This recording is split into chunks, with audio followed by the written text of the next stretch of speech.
آج ہم جس واقعے کے بارے میں بات کریں گے وہ ہے عشق رسول صلی اللہ علیہ وآلہ وسلم کا عجیب واقعہ۔ شیخ علیہ السلام حضرت علامہ ظفر احمد عثمانی رضی اللہ تعالیٰ عنہ فرماتے ہیں کہ میں اس زمانے میں حج کے بعد مدینہ منورہ روانہ ہو گیا۔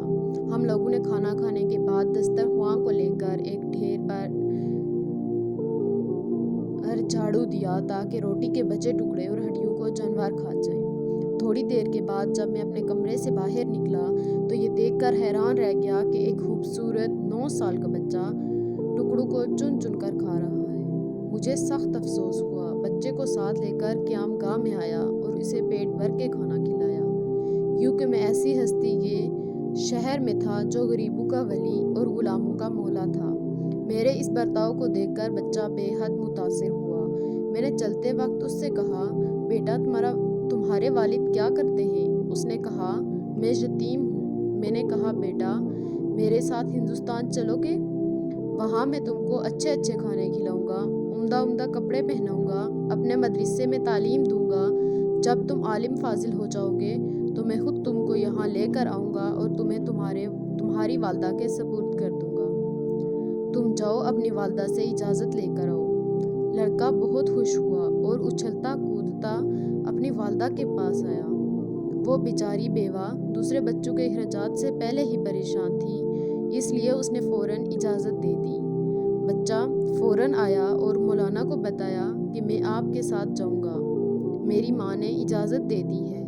پھر پوچھنے لگا کہ آپ کے شہر میں چنے ملتے ہیں؟ مولانا عثمانی رحمۃ اللہ علیہ نے بتایا کہ یہ ساری چیزیں وافر مقدار میں تمہیں ملیں گی۔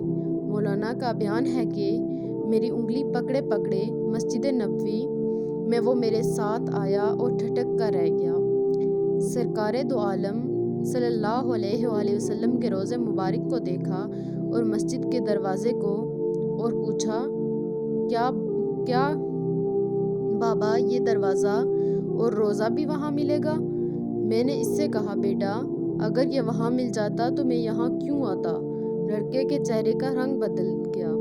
میری انگلی چھوڑ دی۔ بابا تم جاؤ، اگر یہ نہیں ملے گا تو میں ہرگز اس دروازے کو چھوڑ کر نہیں جاؤں گا، بھوکا رہوں گا، پیاسا رہوں گا، اس دروازے کو دیکھ کر اپنی بھوک اور پیاس بجھاتا رہوں گا جس طرح آج دن تک بجھاتا رہا ہوں۔ یہ کہہ کر بچہ رونے لگا اور اس کے عشق کو دیکھ کر حضرت علامہ ظفر